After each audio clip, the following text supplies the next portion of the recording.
শান্তিপুরের সর্বপ্রথম ডাকাতিকালী আমাদের এই গোপালপুর সর্বপ্রথম শান্তিপুরে যত ডাকাতিকালী আছে সবার প্রথমেই গোপাল পাল ঘোষিত হয়ে নামটা এরকম মানে নামটা এরকম বলতে স্বাধীনতার আগে শান্তিপুরে বেশ কিছু সময় অস্থির পরিস্থিতি সৃষ্টি হয়েছিল।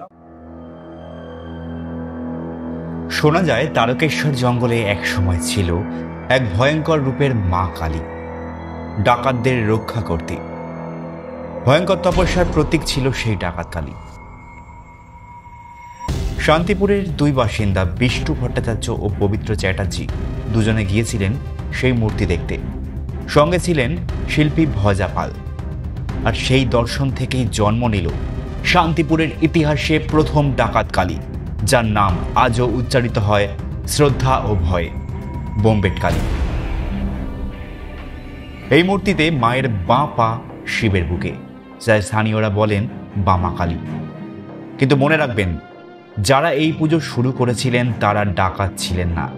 সেকালে জমিদার আর বিপ্লবীরা দুই পক্ষই কালীর উপাসনা করতেন, কেউ সম্পত্তি রক্ষার জন্য, আবার কেউ দেশের মুক্তির জন্য।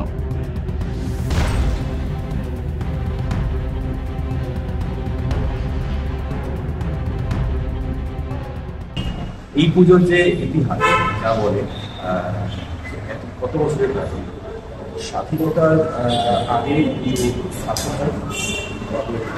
সমগ্র শান্তিপুরে বিভিন্ন পুজো আছে, মাতা আদর্শনী বা কালী পুজো আমাদের শান্তিপুরে আছে। তার মধ্যে বোম্বাট কালী অন্যতম।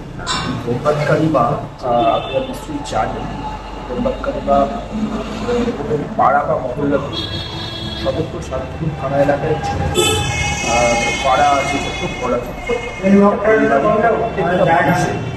পুজো দীর্ঘ বছর ধরে স্বাধীনতার আগে থেকে পুজো এখানে হচ্ছে। স্বাধীনতা সংগ্রামের শেষ ধাপে ইংরেজদের বিরুদ্ধে অভিযানে নামার আগে বিপ্লবীরা কালী পুজো করতেন, আর কাজ সফল হলে সাড়ম্বরে পুজো করতেন তারা। তাই সেই যুগে কালী আর ডাকাত দুই শব্দ মিলেমিশে একাকার হয়ে গিয়েছিল। এই ধারার অন্যতম প্রেরণা ছিলেন গোপাল পাঠা, যিনি 1946 সালে হিন্দু সমাজকে রক্ষা করার জন্য গড়ে তুলেছিলেন সশস্ত্র বাহিনী। বিষ্ণু ভট্টাচার্য ছিলেন গোপাল পাঠার ভাবশিষ্য। তার হাত ধরেই শান্তিপুরে গড়ে ওঠে এক দুর্ধর্ষ বিপ্লবী সংগঠন বোম্বাট মিলিটারি। এই দলের শক্তির আরাধনার কেন্দ্রেই জন্ম নেয় বোম্বেট কালীর পুজো। এই কালী শুধু মায়ের রূপ নয়, তিনি ছিলেন অস্ত্রের শক্তি, দেশ রক্ষার প্রতীক।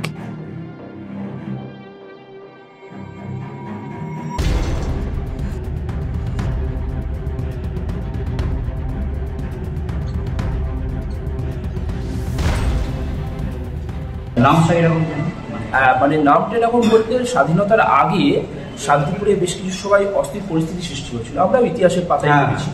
তো সেই অস্থির পরিস্থিতি বিভিন্ন রকম অসামাজিক কার্যকলাপ বিভিন্ন রকম ভাবে শান্তিপুরকে অস্থির করে তুলছে। সেই সময় বোম্বাট মিলিটারি বলে একটা গ্রুপ স্থাপন হয় শান্তিপুরের বিভিন্ন অঞ্চলের যারা নেতৃত্ব দিত অরাজনৈতিকভাবে। তারা বিভিন্ন ভাবে যখন শান্তিপুরকে রক্ষা করতে পারছে না, তখন বোম্বাট মিলিটারি বলে একটি গ্রুপ তারা স্থাপন করে এবং তাদের দ্বারা এই পুজোটা স্থাপিত, অর্থাৎ প্রচেষ্টা। তারা এই পুজো করে পুজোর মাধ্যমে এবং এই বোম্বাট মিলিটারি গ্রুপ সমগ্র শান্তিপুরকে এই অস্থির পরিস্থিতি, অসামাজিক কার্যকলাপ থেকে রক্ষা করে। সেই সময় থেকে এই পুজো চলে আসছে। প্রথম বছর পুজো এখানেই হয়েছিল, এই ঠিক যে মন্দিরে আপনারা দেখছেন। দ্বিতীয় বছর একটি মানে অজ্ঞাত কারণেই বলতে পারেন, বিভিন্ন প্রশাসনিক জটিলতার জন্য পুজোটি কাশ্যপপাড়ার ভেতরে একটি স্থান। তৃতীয় বছর থেকে সসম্মানে আবার এখানে পূজিত হচ্ছে।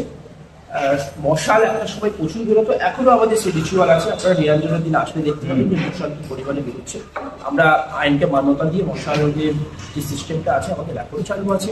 তার পরবর্তীতে আমাদের এই মায়ের বিভিন্ন রকম রিচুয়াল আপনারা পুজোর সময় আসলে আরো বেশি লক্ষ্য করতে পারবেন। আমাদের আগের দিন রাত্রিবেলা মায়ের যে প্রচুর গহনা পালন করে এবং শান্তিপুরের একটা সবাই প্রত্যেকটা ঠাকুর এখানে আসতেন এবং আমাদের বোম্বাট কালী মায়ের পক্ষ থেকে অর্থাৎ ঠাকুরের পক্ষ থেকে প্রত্যেকটা ঠাকুরের গাড়ি দেওয়া হতো। কালের নিয়মে কিছু পাল্টেছে, কিন্তু এখনো আমরা চেষ্টা করে যাচ্ছি সেই ধারাকে বজায় রাখার। বোমবেটে শব্দটি আসলে পর্তুগিজ। আসল শব্দ বোমবাজ বা জলদস্যু। শান্তিপুরের সেই সশস্ত্র তরুণদের লোকে চিনত বোমবেটে বলে, আর তাদেরই প্রতিষ্ঠিত কালী ঠাকুরই আজও পূজিত হন বোমবাট কালী নামে। স্বাধীনতার সেই গৌরব গাথা আজও বেঁচে রয়েছে শান্তিপুরের পূজা মণ্ডপে, ধোঁয়ায় মোড়া প্রদীপ আলোয় আর ভক্তদের জপে। আগামী দিনে যাতে সমগ্র শান্তিপুর, শুধু বলবো না, জেলা, রাজ্যের এবং রাজ্যের বাইরে মাকে দর্শন করতে আসে। একটা সময় বলি হতো এবং বিভিন্ন রকম বিষয় ছিল, এখনো সেগুলো আমরা চাইছি বা আমরা চেষ্টা করছি সেগুলোকে রানিং করে নিয়ে যাওয়ার। এই মায়ের বোন এখানে এই মায়ের সাথে দেখা করে যাওয়ার পথে যখন নিরঞ্জন ঘাটে প্রবেশ করছে তখন নৃত্যটা শুরু হয়। আচ্ছা, তাই এই নৃত্যটা সোশ্যাল মিডিয়াতে খুব ভাইরাল হয়েছে।